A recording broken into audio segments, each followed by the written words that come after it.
né, que a gente vem sofrendo enquanto classe trabalhadora, quando, na realidade, elas vão buscar os seus direitos. A gente viu aí na reforma da Previdência, seja ela independente de qual governo esteja de plantão, nós, enquanto trabalhadores, temos que ter consciência de classe. Consciência de classe, se organizar, ir na rua para defender os nossos direitos. Aqueles que estão lá no Congresso, muito poucos, ou quase nenhum, estão interessados em defender os direitos dos trabalhadores. Falei aqui da reforma da Previdência, estou até com a revistinha aqui, tudo aquilo que a gente vinha anunciando, né, nessa cartilha que foi feita pela CBGE, falando não só do tempo de contribuição, do tempo de serviço, né, de aumentar o tempo de serviço, também os ataques, não só ao servidor, da retirada dos seus direitos, mas também dos seus beneficiários, dos seus cônjuges, dos companheiros, e você haver a óbito, né, ele passa a receber, por enquanto, somente 60%, ou seja, 50% da pensão e 10% como beneficiário. E cada dependente seu recebe 10%, sendo que hoje isso não é mais acumulativo. Atingiu a maioridade, 21 anos, ou até 24 casos esteja estudando, ele perde os 10%, mas isso não é mais somado, né, na parte que cabe à viúva ou ao viúvo. Então, tudo isso foi amplamente divulgado, tudo isso amplamente anunciado, foram feitas várias palestras, várias discussões, várias mobilizações, mas, infelizmente, as pessoas não se interessam e só vão perceber a perda desse seu direito, como já disse aqui, quando vão buscar os seus direitos, achando que teria 100% e tal, e não é a realidade. Assim como está acontecendo agora com a reforma administrativa, que a gente já vem há algum tempo anunciando, né, o que isso pode trazer de risco para nós, e está aí. Anunciando, nós temos nosso companheiro Paulo Lindsay, da Executiva Nacional, a fazer essa palestra para nós. E certo, Paulinho, mais uma vez, muito obrigado pela sua presença. Do arcabouço legal, iniciado na década de 60, basicamente, especificamente 67 e 70, e duas leis, né? Um decreto e uma lei que feito pela ditadura, que começa a fazer a reestruturação e a divisão do Estado em elitizados e não elitizados, né? Então, esse decreto, essa lei é 5645 de 1970, chamada PCC, e aqui eu não estou falando do primeiro comando da capital, estou falando do plano de cargo lá da década de 70. Que todo mundo já ouviu falar, muitos não conseguiram alcançar, mas nós que chegamos no IBGE dos anos 80, já conhecíamos essa legislação. E essa lei, como eu falei anteriormente, ela define setores dentro dos órgãos públicos, divide em 10 grupos, né? DAS, fiscalização, repressão, magistrado, diplomacia, magistério, etc. Vocês podem depois dar uma olhada na lei 5645 e ver quais são esses 10 grupos, né? E esses 10 grupos é que definem quais são os setores estratégicos, como falava anteriormente, do Estado. Não é uma vontade do Paulinho, do Miguel, do Fernando, ou de qualquer uma outra pessoa, de qualquer entidade, mas é uma definição da lei que, estrategicamente, alguns setores são considerados melhores do que outros. Esses são mais estratégicos porque eles se interessam ao Estado. É o caso, por exemplo, da fiscalização, da repressão, da diplomacia. São setores que culminam com uma vontade de garantir, né, cada vez mais o ganho do Estado em detrimento da qualidade do serviço público à população, né? Então, quando foi aprovada essa lei em 70, aqui você define quais são os setores estratégicos. Então, aquela questão de você ser uma atividade típica do Estado não nasce da vontade. Eu não tenho a menor dúvida, como falei anteriormente, de que o IBGE é um órgão estratégico, um órgão do Estado, e precisa necessariamente ser reconhecido pela administração pública, e pelo governo e pelo Estado brasileiro. Mas não nós, servidores, é que definimos isso. Quem define isso é esse arcabouço legal. Quando foi em 74, 4 anos depois, mais uma lei foi aprovada, a Lei 6185. E essa lei, ela deixa claro, separa os servidores em dois grupos, os inerentes ao Estado e o resto. Os inerentes ao Estado está na lei, não precisa acreditar na minha palavra. Está escrito fiscalização, diplomacia, Advocacia Geral da União, magistratura e etc. Tá? Esses setores eram considerados inerentes ao Estado. O que é inerente ao Estado? Aquilo que só o Estado faz, sem correlação com o mercado. Né? Não sei se estatística só o Estado faz. Não sei se só geografia só o Estado faz. Não sei se só a educação só o Estado faz. Não sei se saúde só o Estado faz. Mas eu sei que fiscalização, diplomacia, repressão policial e Advocacia Geral da União e algumas outras carreiras que estão lá do Estado, essa só o Estado faz. Né? Então, nós estamos falando aqui de um arcabouço legal baseado numa legislação anterior e atual, porque essas três leis que eu falei até agora, um decreto de duas leis, elas nunca foram revogadas, elas estão aí até hoje fazendo seus defeitos. Então, isso aqui é importante. E a mesma lei 6185, ela também define que aqueles que não são considerados inerentes ao Estado, eles podem ser admitidos no serviço público pela CLT.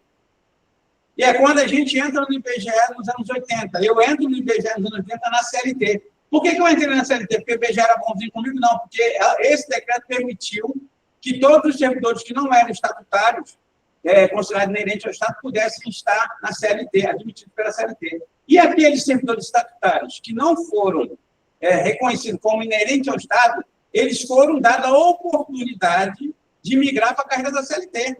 E como é que um estatutário migra para a carreira da CLT? Ele migra a partir do convencimento financeiro. Quem era estatutário ganhava 1.000. É só uma ficção, tá? Para depois não falar que na época o cara ganhava 1.000. E quem era estatutário ganhava 3.000. Então, você convenceu que a maior parte dos trabalhadores fosse ganhar 2, 3 vezes mais como CLT. E achavam que ele estava no melhor do mundo.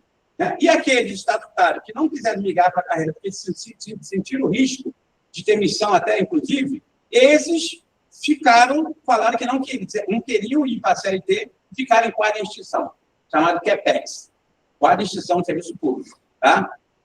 Esse decreto, essa lei teve mais alguns elementos. Eu vou citar mais alguns para a gente poder pular de período. Essa lei ela não permitia que a gente pudesse se sindicalizar. Os servidores públicos só puderam se sindicalizar a partir de 88, depois da Constituição. Tá? Essa lei acaba com a estabilidade da CLT por 10 anos. Quem é jovem há mais tempo vai se lembrar que quem era da CLT depois de 10 anos que conseguia de trabalho não podia mais ser demitido. E aí essa lei ela substitui a estabilidade de 10 anos, depois de 10 anos, pelo fundo de garantia, com o argumento de que quando você é aposentado, você tem um dinheiro, uma poupança para comprar um carro, uma casa, etc. E as pessoas não resistiram a isso e se convenceram disso que isso era o melhor do mundo. Quando houve essa possibilidade de você separar os trabalhadores, e aqui eu estou falando de um cenário de 70 que está exatamente o mesmo cenário agora. Porque o argumento que está sendo colocado no grupo de trabalho e na mídia, de modo geral, fala assim, não vamos mexer na estabilidade. Não precisa, porque a estabilidade ela já foi mexida. E segundo, se eu criar uma nova carreira no serviço público, significa que eu separo os trabalhadores. Vamos olhar para o IBGE como exemplo. O IBGE tem hoje mais de 10 mil trabalhadores, um pouco mais de 10 mil. 7 mil e poucos são temporários. E 3 mil e poucos são do regime jurídico da Lei 8.112. Qual é a relação de ter uma carreira com a outra? Nenhuma. São todos funcionários do IBGE, mas não tem relação nenhuma. Porque o que acontece com o temporário não diz respeito ao que acontece com o estatutário. Nem na hora de você fazer uma negociação, são metas diferentes, tudo isso, tudo é ruim. Então, aqui, quando você cria a possibilidade, dentro da lei, de criar uma nova carreira em um outro regime, você já cria a possibilidade de extinguir os anteriores. Bom, e depois de 74, na Lei 685, nós vamos pular para os anos 80, onde a gente entra no IBGE, né? A maior parte de nós, da nossa geração, que ainda está aí, né, dos anos 70 para os anos 80, nós viemos na CLT, um salário bastante interessante, com direitos trabalhistas, mas nosso contrato temporário, na época chamava de censitário, era por tempo indeterminado, e nós tínhamos carteira assinada. Então, quando nós éramos demitidos, que muitos foram demitidos naquela época, tinham direitos trabalhistas a receber. indenizações e tudo, né? Depois da nossa geração de temporários, veio uma nova geração dos anos 90, que é o temporário de hoje, que é o temporário que foi criado a partir da Lei 8745 de 93. É um temporário que não tem carteira assinada, não tem direito trabalhista, e o seu contrato é por tempo determinado e, no máximo, de até 3 anos, que o Postman disse que vai estender para 7 anos, e o grupo de trabalho quer fazer uma coisa muito pior do que o Postman está pensando, né? Bom, nos anos 90, tem um elemento que é central para a gente entender o ataque aos serviços públicos. Qual é o elemento? Chama-se Emenda Constitucional 19, de 98. A Emenda Constitucional 19, de 98, ela é oriunda da PEC 175, de 1995. Né? E o que a PEC, a Emenda Constitucional 19, faz? Que é o Fernando Henrique que aprovou essa emenda. Ele faz uma reforma administrativa, né? E altera vários artigos da Constituição, e o principal deles, que é a alteração do artigo 39 da Constituição. O artigo 39 da Constituição, originalmente, ele dizia assim, que a administração pública direta, indireta, autarquia, fundações, né, era responsável, dentro das suas competências, de instituir o regime jurídico único e carreiras. O Fernando Henrique substitui esse texto e coloca que será uma comissão, um conselho administrativo de remuneração do pessoal, e não mais regime jurídico único. Isso é questionado por 3 de 4 partidos. O PT, o PDT, o PSB e o PCdoB, que em 2000 entraram com uma DIN, uma ação direta de inconstitucionalidade 2135, e essa DIN, ela questionava essa constitucionalidade dessa alteração feita por Fernando Henrique. Isso foi parar no Supremo Tribunal Federal. A ministra Carmen Lúcia, em 2007, ela dá uma liminar, e ela dá uma liminar não pelo mérito da questão, ela dá uma liminar pelo erro material. E qual foi o erro material que aconteceu nesse momento? O artigo 39 da Constituição, ele era muito controverso, ele foi tratado separadamente, mas como PEC. E todo mundo sabe que, para você aprovar uma PEC, que é uma peça de emenda constitucional, você precisa, no mínimo, 308 votos. E esse artigo 39, que foi tratado como PEC, ele teve 298 votos. Significa que ele não alcançou a votação mínima para ser aprovado. E, por conta disso, ele não foi aprovado, a Carmen Lúcia dá uma liminar. Então, desde 2007, o RJU subsiste por liminar. Antes de 2007, não tinha nem liminar, ele já tinha sido alterado por Fernando Henrique. E a discussão no Congresso estava aí. Foi passando, a DIN 2135, no dia 6 de novembro de 2024, ela foi a julgamento no Supremo Tribunal Federal. Por que ela foi a julgamento no Supremo Tribunal Federal? Porque o decano do Supremo Tribunal Federal, o Gilmar Mendes, ele diverge do voto da Carmen Lúcia. Ele diz que não tem erro material nenhum, que a PEC, que o artigo 39 da PEC 175 de 1995, ela foi aprovada em 2 turnos. Mas como isso aconteceu? A PEC 175 de 1995, ela, com essa alteração, foi feita passou pela comissão especial, passou por todas as comissões, e o relator, na época, era o Gata Angorá, quem é do Rio de Janeiro saberá quem é, que é o Moreira Franco, de Niterói, deputado federal, ele, junto com o grupo dele lá, eles alteraram esse artigo, fizeram um documento substitutivo na comissão especial, né? Alteraram a questão da hierarquia, e o Gilmar Mendes fala no seu voto que a mudança de hierarquia não configura nenhuma ilegitimidade, uma ilegalidade, e por isso foi votado em 2 turnos, no primeiro turno, no segundo turno na Câmara, no segundo turno no Senado, e, portanto, por conta disso, foi aprovado. E no dia 6 de novembro de 2024, por 8-3, o regime jurídico único deixa de ser obrigatório. E aqui eu vou abrir um parênteses. O regime jurídico único não é o fim. Não é o fim. Como muita gente fala, foi o fim do regime jurídico. Mentira. O que aconteceu nesse momento foi que o julgamento do Supremo Tribunal Federal desobriga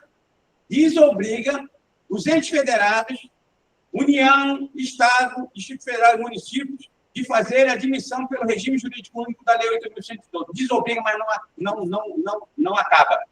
Por que eles não acabam e nem tocam no regime jurídico único, né, distinguir o regime jurídico único?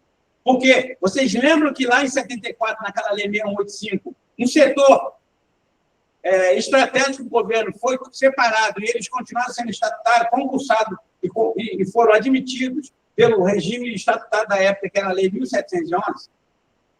Agora, o cenário é o mesmo. Você separa um grupo seleto, tá? Aqueles que são considerados estratégicos, porque tem algumas pessoas que falam, não, nós vamos virar carreira de Estado. Onde é que tem uma legislação, né, que cria uma carreira de Estado? Eu não conheço nenhuma. O que tem hoje na legislação é um senso comum e essa lei dizendo que aqueles setores nominados, e agora, na PEC 32, a possibilidade de alteração do artigo 247 da Constituição, dizendo que setores listados lá, que são os mesmos praticamente dos anteriores, podem ter uma atividade exclusiva de Estado, mas na área FII. Só a área FII. Tá? Então, essa é uma questão importante de destacar, porque não existe um arcabouço legal que cria carreira de Estado. É conversa fiada. Não existe. Se alguém me mostrar uma lei que diz que criou uma carreira de Estado, eu gostaria de ver.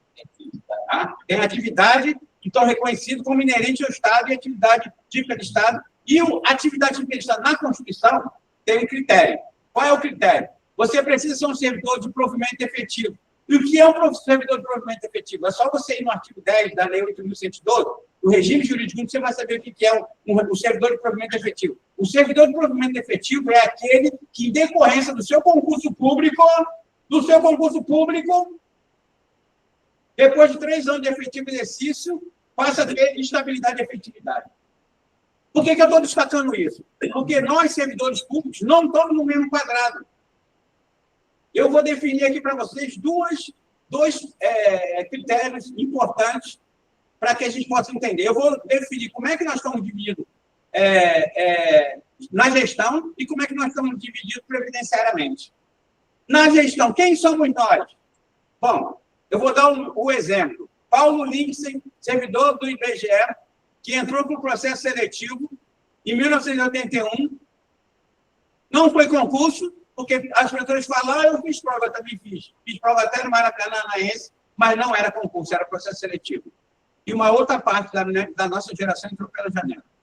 Então, essa geração, que, de acordo com a Constituição, a emenda 19, ela altera e diz que todos os servidores que estão 5 anos antes da Constituição, 5 anos antes da Constituição, a Constituição foi 5 de outubro de 83 para trás, significa 5 de outubro de 83 para trás. Como eu entrei em 81, eu estou incluído, e todo mundo que entrou nessa geração está incluído, nós somos servidores estáveis excepcionais. Por que o Paulo Lindsay e a geração do Paulo Lindsay, que não fez concurso, é estável excepcional? Porque está na Constituição, no artigo 19, os atos de disposição transitórias.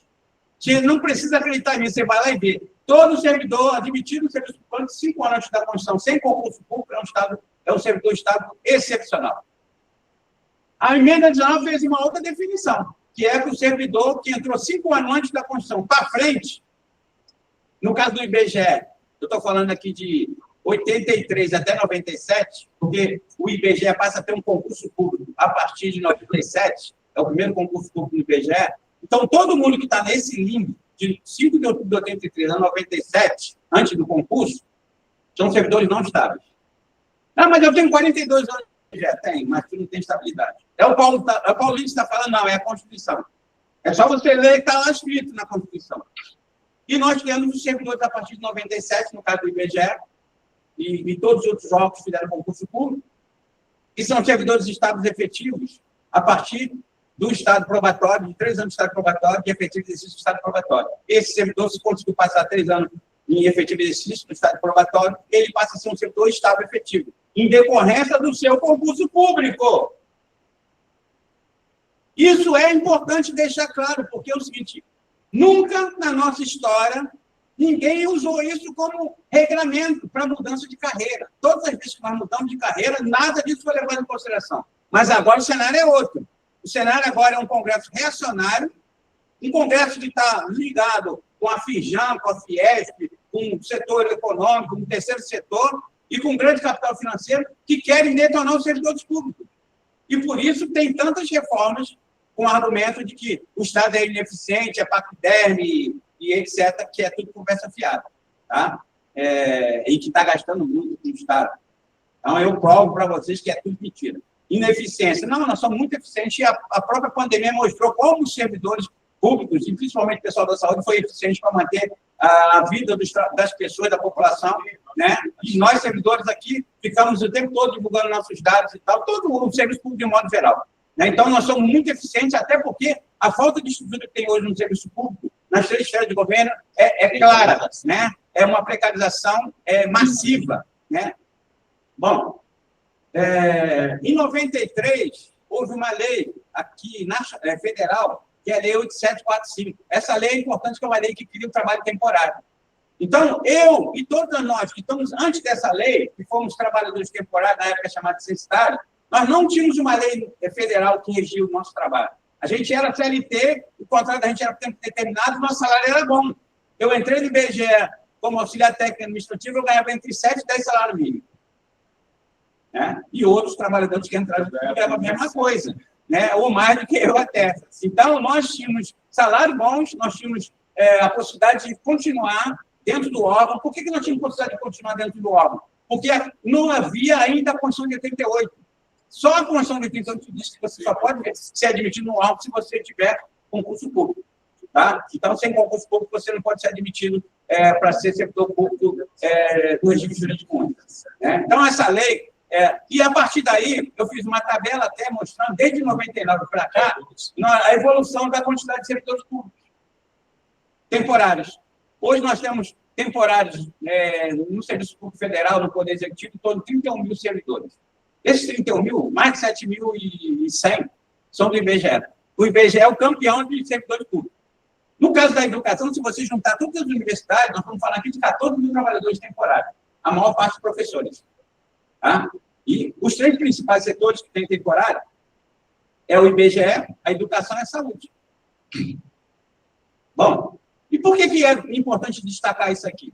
Porque hoje no IBGE nós somos 10 mil servidores, como eu falei, mais de 7 mil são temporários, e nós, do regime jurídico, nós somos pouco mais de 3.600 trabalhadores na ativa do regime jurídico único, da Lei 8.112.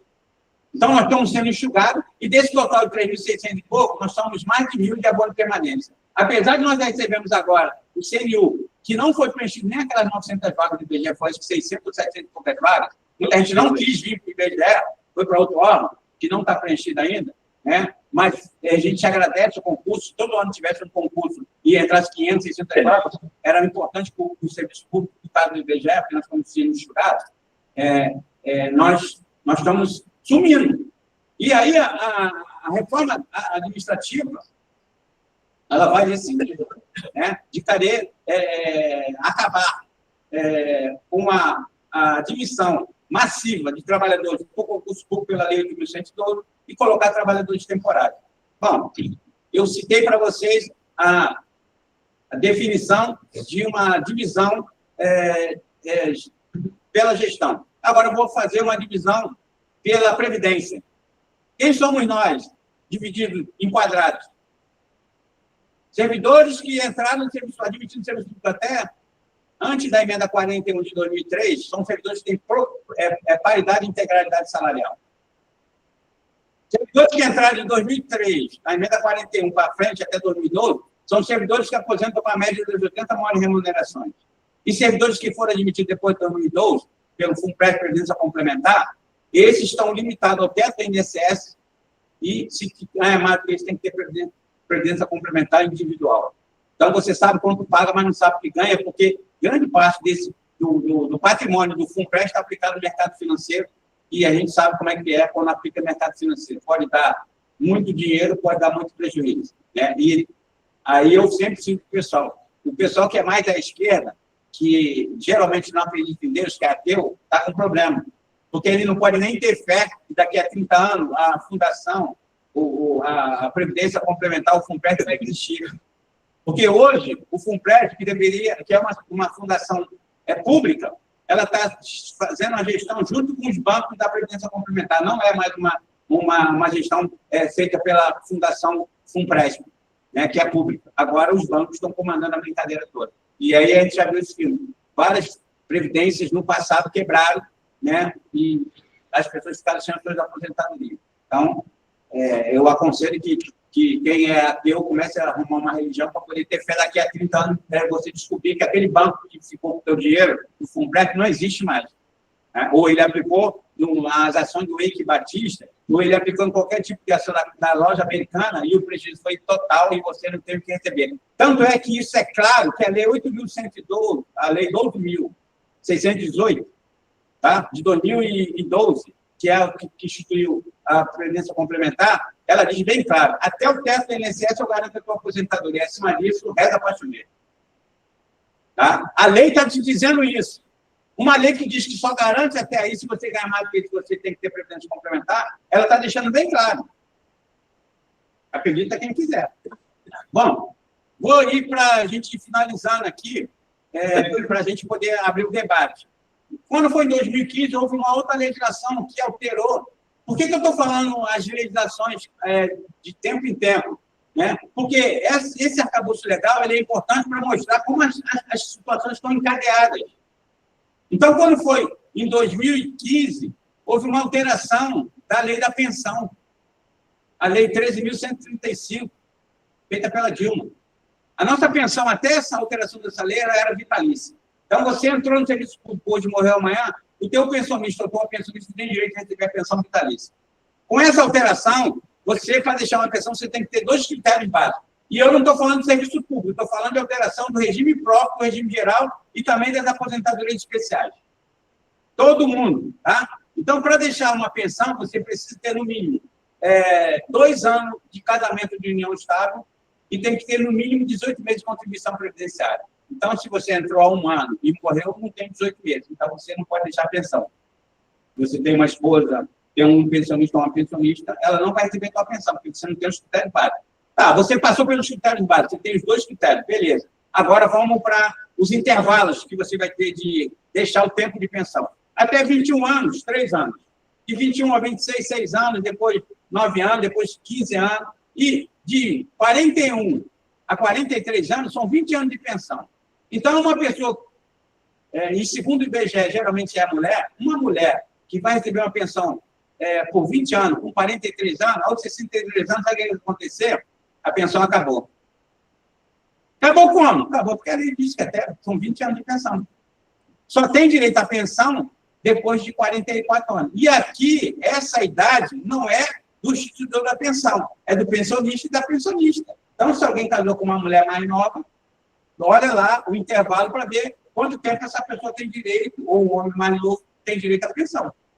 Tá? Porque não é mais vitalício, só depois de 44 anos. Isso é uma coisa importante, porque a maior parte das pessoas nem sabem disso. Né? Então, eu estou deixando claro aqui que é uma legislação que está aprovada. Então, quando vocês estão olhando o que eu estou falando aqui, em nenhum momento eu falei alguma coisa de que vai ser aprovada. Eu estou falando de coisas que estão todas aprovadas constitucionalmente. E, então, houve uma reformas administrativas constitucionais e infraconstitucionais. Por quê? O que é infraconstitucional? Aquilo que acontece fora da Constituição. Qualquer coisa, decreto, portarias, instrução normativa, e etc., são arcabouço legal para a reforma administrativa. Então, vamos agora linkar com a última parte, que é a de reforma atual. O que está acontecendo? Então, nós temos hoje um Congresso totalmente reacionário. O Congresso anterior ele era conservador, mas ele você ainda conseguia conversar. Agora não tem conversa. Os caras estão impondo, nós estamos vendo aí como é que eles invadiram tanto o Senado como a Câmara e não deixaram nem os trabalhos na volta do recesso começar. Então, hoje não tem conversa, não tem argumento. É isso e acabou. Então, nós temos hoje uma reforma administrativa que pode ser aprovada a qualquer momento, porque eu acredito que eles vão tentar aprovar uma reforma administrativa esse ano ainda, porque ano que vem é mais complicado que o ano eleitoral, e dentro de um ano eleitoral sempre tem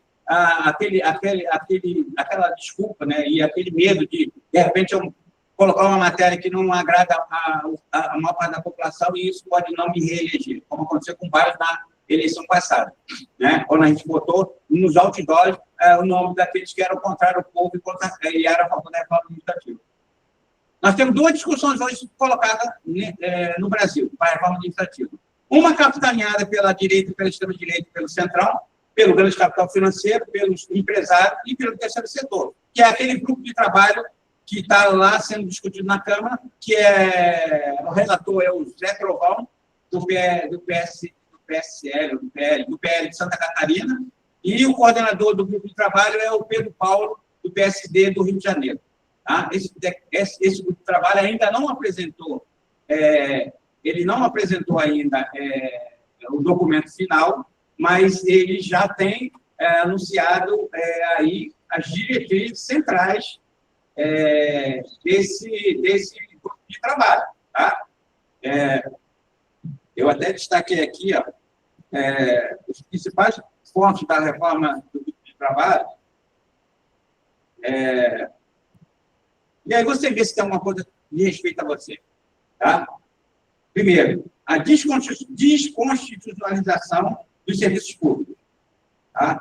O que significa? Significa que você vai poder ter serviços públicos não só baseado na Constituição. Você pode ter uma lei, como é o caso da lei temporária, e você... E a lei temporária, eles estão falando de criação de lei nacional para trabalho temporário e tirar a expressão de excepcional interesse público. Se eles tirarem isso, vocês podem botar temporário em qualquer área. Bom, extinção do regime próprio de previdência. Por que extinção do regime próprio de previdência? Porque nós, servidores públicos, ainda somos aqueles que têm paridade e integralidade. Então, é necessário, porque o regime próprio dos atuais servidores já está bastante atacado, porque os novos servidores já estão na previdência complementar. E quem acha que isso é um devaneio, hoje nós somos 17.710 servidores públicos federais no Poder Executivo, ativo, aposentado e pensionista. Dos ativos, nós somos 573 mil aproximadamente, 485. Dos 573, 485, quase 120 mil já são previdência complementar, são FUNPRESP. 120 mil estão no regime híbrido. Eles estão metade no regime próprio, até o teto, a contribuição solidária. Acima disso, a contribuição é individual, não vai mais para o nosso fundo. Quem é que vai pagar a aposentadoria dos trabalhadores que estão aposentados, os que estão indo para a aposentadoria e os futuros aposentados do regime próprio, que tem contribuição na sua remuneração total? Porque isso vai acontecer, a descapitalização do Fundo Próprio de Previdência, problema atuarial, e tudo é pensado que a reforma de Bolsonaro, da emenda constitucional 103, da reforma da Previdência, ela coloca lá, no artigo 149 da Constituição, ela insere três artigos, três parágrafos. 1A, 1B e 1C. 1A, os servidores públicos ativos e aposentados, quer dizer, passarão a contribuir com a sua previdência, não acima do teto da INSS, e sim a partir do primeiro salário mínimo. Hoje, todos os trabalhadores que aposentaram do serviço público, que são os únicos que contribuem se ganhar a partir de 8.114, que é o teto da INSS. Quem ganha mais que isso, contribui aí. Quem ganha menos, não contribui com previdência complementar. Até quando alguns agora começaram a olhar, na hora que a gente vê um reajuste salarial, e as pessoas falam, pô, mas eu estou pagando mais coisas do que eu pagava porque antes você não estava no limite do teto do INSS. Agora você passou a pagar imposto maior e previdência maior, tá? Que você não pagava antes. Por isso que você teve alguns outros descontos que você não tinha.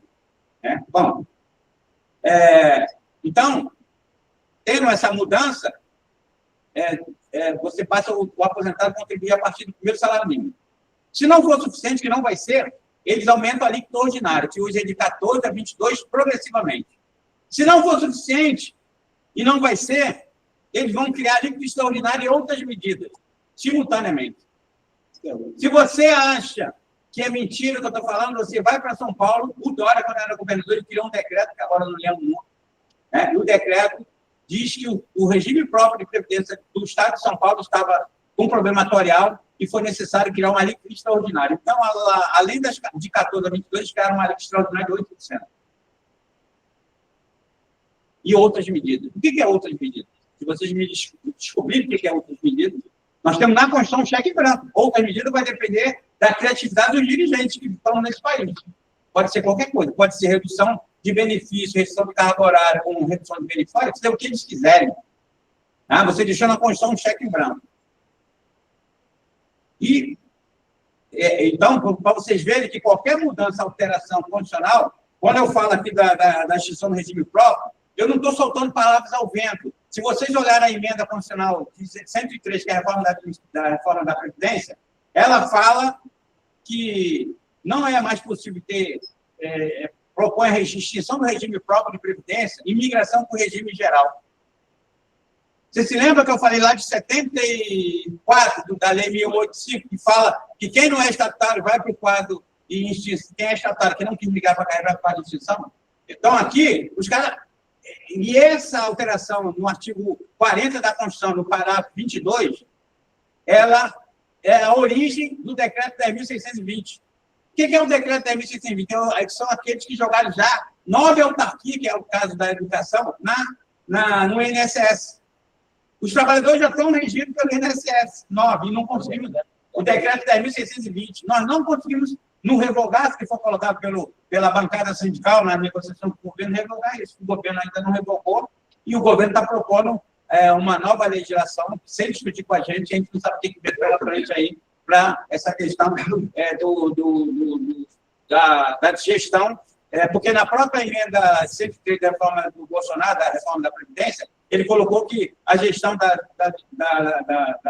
do benefício de aposentadoria e pensão teria que ter uma empresa, um órgão gestor para isso. Hoje é o INSS, amanhã não sei o que vai ser. Bom, cheio de tudo. Ampliação da possibilidade de demissão. Por que é ampliação da possibilidade de demissão? Porque a demissão já está dada para a gente, companheiro. Tem dúvida do que eu estou falando? Então, você vai na Constituição, você vai ver. Artigo 167 da Constituição. O artigo 167 da Constituição diz a seguinte coisa: se houver despesa de pessoal ativo e aposentado e pensionista acima dos tetos da Lei de Responsabilidade Fiscal, excesso de gasto com o pessoal, que hoje é 50% da receita corrente líquida, pode haver, primeiro, redução de 25% dos cargos em comissões, o gasto. Depois, demissão de servidores não estáveis. Vocês lembram que eu falei para vocês aqui no começo? Quem entrou antes, 5 anos antes da Constituição até o primeiro concurso. Depois, servidores estáveis efetivos, aqueles concursados. Tem dúvida? Você vai lá nesse artigo, que é o 5º, no parágrafo 5º, está escrito assim, ó. Aí alguém me perguntou uma vez no debate que eu estava falando assim, pô, Paulo, mas nós não temos fundo de garantia. Como é que eles vão nos indenizar? Está na Constituição. A cada ano trabalhado, você terá direito a uma remuneração. É o Paulo Lins que está falando? Não é o Paulo Lins que está falando, é a Constituição. Não acredita em mim, vai lá e veja. Artigo 167, parágrafo 5º, está lá escrito. Servidores efetivos, aqueles concursados. Bom, aí você tem, dentro da possibilidade da Constituição, a questão da estabilidade. A estabilidade na Constituição, no artigo 41, está lá bem claro, dizendo que os servidores estáveis efetivos, aqueles concursados. Os outros podem ser, têm estabilidade, a minha é excepcional. E aquele outro de 83 para frente, antes do concurso, nem estabilidade tem. Então, como é que eles não podem demitir? É eu que estou chamando a atenção? Não, porque no grupo de trabalho, quando teve uma audiência pública, com o terceiro setor, que é aquele pessoal de ONG e tal, uma das palestrantes falou exatamente isso que eu estou falando aqui agora. Não precisamos alterar a Constituição para fazer tirada de estabilidade do servidor. A Constituição já existe lá, o exemplo. É isso que eu estou falando aqui. Porque quando a gente fala de estabilidade, a gente abre um guarda-chuva assim, ó, está todo mundo embaixo. Não é verdade. Nós não estamos embaixo do mesmo quadrado. Nós somos servidores, estamos separados. E essa separação pode nos levar à demissão. Está na Constituição. Né? Bom, para ir finalizar, aí tem aqui, ó, ampliação da possibilidade de demissão, redução de jornada de trabalho e remuneração, caracterização mais definida do cargo exclusivo do Estado com direitos relativos. Né? Então, por que isso aqui é importante? Vocês vão ver que uma atividade típica de Estado, um cargo típico de Estado que não existe, que eles querem criar, não é para todo mundo. Eu me lembro que eu acompanhei muito bem, FLP 248 de 98, Fernando Henrique, propôs uma criação de carreiras típicas de Estado. que esse decreto, essa lei complementar, ela foi arquivada. Sabe por quê? Porque iniciou ainda sem nome nenhum, e ao final, depois de várias discussões, já tinham mais de 18 carreiras que queriam virar cidade de Estado. Aí o Fernando Henrique falou assim, opa, isso aqui já está grande demais, vamos arquivar. Não tem. Então, desde aquela época e anterior a isso, não tem uma legislação que cria uma atividade de Estado. O que tem é uma vontade, é um senso comum, mas lei não existe. Tá? Demissão justificada por limite de despesa pessoal, agente fiscal, que eu estou falando para vocês. Demissão por decisão colegiada e não demissão administrativa. Porque na PEC 32 tem lá a possibilidade de você criar uma comissão com 3 pessoas, 2 do órgão e uma de fora do órgão, e fazer uma demissão. Imagina tu pegar 2 caras que não gostam que você me IBGE e mais um de fora, o que vai acontecer? Nós não estamos falando aqui agora de uma decisão administrativa com direito à defesa, nós estamos falando numa comissão com 3 colegiadas que poderia te demitir. Nós estamos falando também da PEC 32, da redução do estado probatório de 3 anos para 6 meses. Todos 6 meses você ser julgado, você ser avaliado e podendo ter demissão. Tá? Então, são mudanças sutis. Tem a possibilidade de você não ter mais 3 anos de efetivo. O estado probatório é de 3 anos de efetivo exercício. Sabe o que eles querem mudar? Que quase ninguém percebe. Eles querem mudar de 3 anos de efetivo exercício para 3 anos de efetivo desempenho. Efetivo desempenho não é a mesma coisa que efetivo exercício. O efetivo exercício é você, por exemplo, uma mulher que ficou grávida e ela está no estado probatório, quando chega a 3 anos, independente de ela estar trabalhando ou não, ela está em efetivo exercício. Isso está na lei 8.112, que é o Estatuto dos Servidores Públicos. Estava dizendo quais são as possibilidades que você se afaste do trabalho e está em efetivo exercício.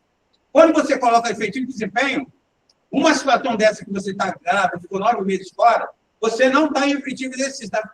Então, você teria um estado probatório ampliado de 3 anos para mais 3 anos e 9 meses, ou 3 anos, ou 4 anos, ou 5 anos, tempo que você ficar afastado. Tá? Uma mudança sutil, só uma palavrinha. E que ninguém vai prestar atenção nisso, né? Efetivo desempenho, deve ser a mesma coisa, não é a mesma coisa. A última coisa, demissão por resultado insatisfatório por desempenho, 2 vezes seguida ou 3 vezes alternada. Isso aqui já está na lei do PGD. Vocês vão pegar que antes do PGD você tinha conceito, você tinha notas que variavam, né? De 5 e menos de 5 e 10. Agora você tem conceitos. E tem um conceito lá que é aquele seguinte, acho que tem excelente e tem supra-suma da excelência. O cara é o pica da galáxia. Pra caramba, e o IBGE sem ele no Rio. E a Esther Dweck acabou de falar uma coisa assim, ó, todos aqueles trabalhadores que são muito produtivos, nós temos que bonificar. Então, você cria uma luta entre um trabalhador e outro, porque você fala assim, fulano trabalha, eu trabalho, fulano não trabalha. Eu mereço uma bonificação, ele não merece. Hoje você trabalha, hoje você é o produtivo, amanhã pode não ser você. Porque eu conheço uma pessoa, gente do IBGE, que era muito produtivo e hoje não é produtivo, não porque não quis, porque foi jogado para escanteio, foi escanteado, foi tirado de projeto, a tecnologia mudou, tudo isso tem vários elementos. Ficou doente, ficou com depressão, então tem vários elementos. A mãe morreu, o pai morreu, o filho morreu, uma porção de situações que podem levar você, hoje, um cara muito produtivo, a não ter produtividade no futuro. Então, quando você coloca essa questão, você amplia a luta entre trabalhadores, né? Porque eu mereço ser bonificado, o outro não merece. Né? Então, é uma luta de classe trabalhador, não é a luta de classe capital contra o trabalho, como o Miguel falou aqui, é a luta de classe trabalhador contra trabalhador. Né? Porque eu mereço, você não merece. Né? E a última coisa é a questão que eu falei para você, de excepcional interesse público. Se eu tiro isso da lei, porque o que eles querem fazer? Eu citei para vocês que nós temos a lei 8745, que é a lei federal do trabalho temporário.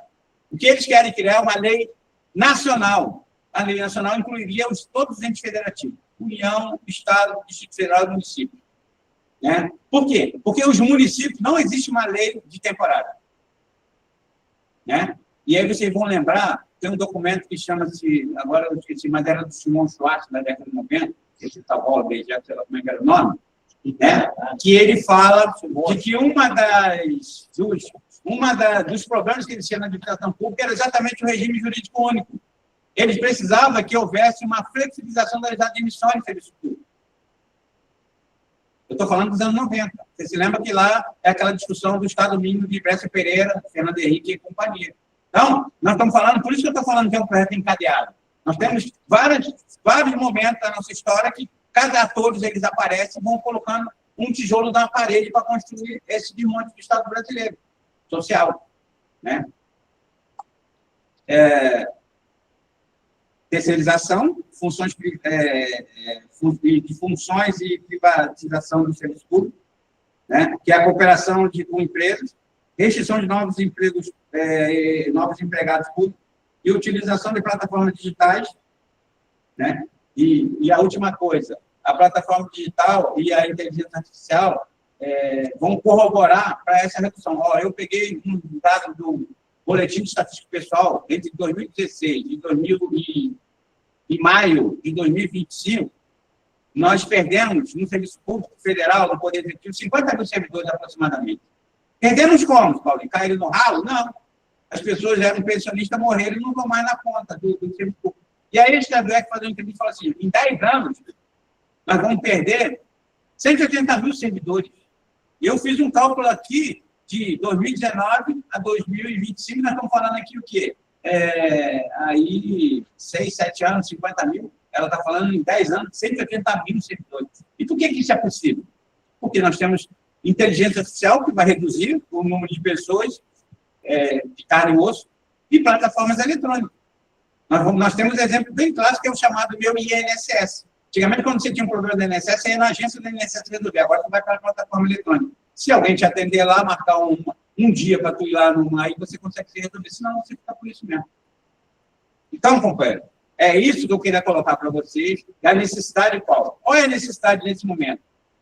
Todos têm que colocar na cabeça que, se não lutarmos conjuntamente, né, nas 3 esferas de governo e todos os trabalhadores, vou falar a última coisa que eu sempre falo com o Miguel aqui. Eu estava numa reunião com o pessoal do ANDES sobre discussão sobre orçamento das universidades estaduais, me chamaram para me participar de uma oficina, para me participar de uma mesa de uma oficina lá, eu fui.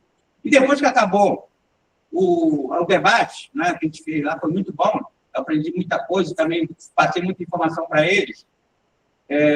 Eu fiz uma brincadeira, nós estávamos numa mesa bem grande, eu falei assim, olhem por mais da mesa, vocês vão perceber que o Paulinho está armado. Aí o pessoal olhou, eu falei, você está de brincadeira? Eu falei, não, é uma brincadeira mesmo, eu não estou armado. Mas eu vou mostrar para você o que significa isso que eu estou falando para vocês. Se vocês perceberem que o Paulinho está armado, vocês podem ter algumas reações. A primeira delas, o Paulinho está armado, mas o Paulinho é nosso amigo. Ele vai nos defender, ele não vai atacar a gente. Pode ficar tranquilo que ele está com ali uma pistola, ele está com uma R15 na perna, aqui, mas ele vai nos defender. Pode ter uma outra reação. O Paulinho teve um debate muito caloroso, né, aqui nessa mesa. Ele ficou meio nervoso. O Paulinho pode pegar essa arma aí, pode nos atacar. E a última é o Paulinho vai atacar. Ele está muito nervoso. Por que eu estou falando isso? Porque exatamente isso é o arcabouço legal.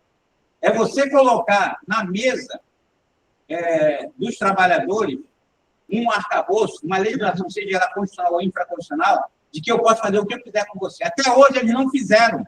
Nós mudamos de várias vezes na carreira, nós éramos do IBGE, nós fomos do PCC, nós fomos para a Carreira de Tecnologia, depois fomos para a carreira para o IBGE, e nenhuma dessas mudanças houve impedimento de que nenhum servidor pudesse ir, só aqueles que estavam na CLT. O resto que estavam no regime jurídico único ou não, antes da CLT, todos estavam, né, até 90, e depois, quem foi para o regime jurídico também foi mudança de carreira, não teve nenhum efeito, e outros órgãos aconteceram a mesma coisa, né? Mas agora a situação é bem diferente. A situação agora é diferente.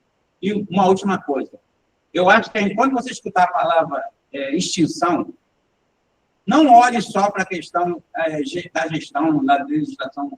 Tenta analisar biologicamente. O que é um animal extinto biologicamente? É um animal que você não vai ver mais na natureza? Não. Biologicamente, é um animal que não consegue reproduzir uma nova geração. Mas você ainda vai ver ele na natureza. Ele está extinto, na lista de extinção, mas ia para ser de um animal extinto. Por que eu estou falando isso? Porque em 2019 o Bolsonaro fez um decreto 10.185 E ele extinguiu várias carreiras, principalmente o pessoal da educação, da saúde e da previdência. E os trabalhadores não conseguem perceber o que significa isso. Porque eu continuo recebendo pagamento, também a carreira está extinta, mas eu estou na universidade, eu estou no hospital, eu estou na escola, ninguém fez nada comigo. Por isso que eu estou falando que tem uma relação da extinção biológica com essa extinção da gestão administrativa. Porque você não consegue perceber. Só que você é o último da tua geração. Não haverá mais ninguém entrando naquele teu carro. Se entrar no teu carro, vai ser provavelmente ou temporário ou terceirizado. Mas concursado não existirá mais. E aí você vai ver o que vai acontecer. E aí na PEC 32 tem lá dizendo assim, ó, todos os cargos considerados obsoletos ou não mais interesse da administração, quando alguém extingue teu cargo, o que ele está dizendo para você? Não mais interessa o teu cargo e a tua carreira. Não me interessa mais, tanto é que eu extingui. E lá está escrito isso. Cargos extintos e cargos obsoletos, o serviço público poderá levar esses servidores à demissão. Nós não vemos algumas mudanças dessas condicionais, na realidade legislativa, na década de 80 para 90. No caso do serviço público, que aqui no IBGE foi quando acabou as carreiras de nível auxiliar. Muita gente hoje que é técnico do IBGE, eles eram nível auxiliar e foram para cargos de nível técnico. Só que naquele momento, essa mudança, ela resultou em bonificação, em benefício. O cara que entrou hoje no IBGE, entrei hoje, aí eu tenho uma carreira de auxiliar com 18 letras, eu ganhei a indenização de 18 letras e passei para nível auxiliar. Foi uma bonificação. Agora, a proposta é extinguir teu cargo e te demitir. Isso pode ir para a Constituição, se for aprovada a reforma administrativa. Então, eu espero ter colocado alguns elementos para que, pelo menos, você reflita, porque é necessário que os trabalhadores vão para a rua. Nós estamos aí fazendo, ontem teve uma live do FONASEP, de umas 3 esferas de governo, para a gente tentar pensar como é que nós vamos fazer a resistência de todo esse projeto. Então, o que cabe hoje aos trabalhadores de representação sindical é colocar a nossa insatisfação na rua, porque não haverá nenhuma mudança se houver resistência bem grande. O próprio coordenador do grupo de trabalho, Pedro Paulo, ele fala isso, ele fala assim, ó, nós não vamos botar o super salário no debate da reforma administrativa, porque é muito resistente. Por que é resistente? Porque nós estamos falando aqui das grandes carreiras, tanto do Executivo, do Legislativo e do Judiciário. Quer ver você diminuir o salário no caso do Supremo, do Legislativo ou do Poder Executivo nas grandes carreiras. Não vai haver. Porque é o seguinte, o próprio grupo de trabalho já dá essa abertura. Porque ele diz lá assim, ó, nós só vamos modificar os grandes salários, os penduricários que não estão em lei. E quase todos os penduricários estão em lei. Então, você não vai conseguir barrar um. E esse discurso é aquele feito por Fernando Collor de Mello, na década de 90, o caçador de Marajá. Não caçou Marajá nenhum. E vocês lembram que nós, servidores públicos, fomos demitidos. No IBGE, nós conseguimos resgatar 147 trabalhadores depois de uma luta de quase 20 anos judicial que o sindicato fez para resgatar os trabalhadores. E grande parte desses trabalhadores nem sindicalizados são hoje. Então, é um alerta para mostrar, porque sem o sindicato, que já é debilitado, não há solução para a classe trabalhadora. Nós precisamos fortalecer o sindicato. Esse mês que vem, aí, de setembro, haverá eleição do Sindicato Nacional, e acho que todos aqueles que são do sindicato devem participar dessa eleição para fortalecer o sindicato, porque sem o sindicato a gente não vai conseguir avançar nessa questão. E estou aí disposto a qualquer tipo de dúvida e esclarecimento.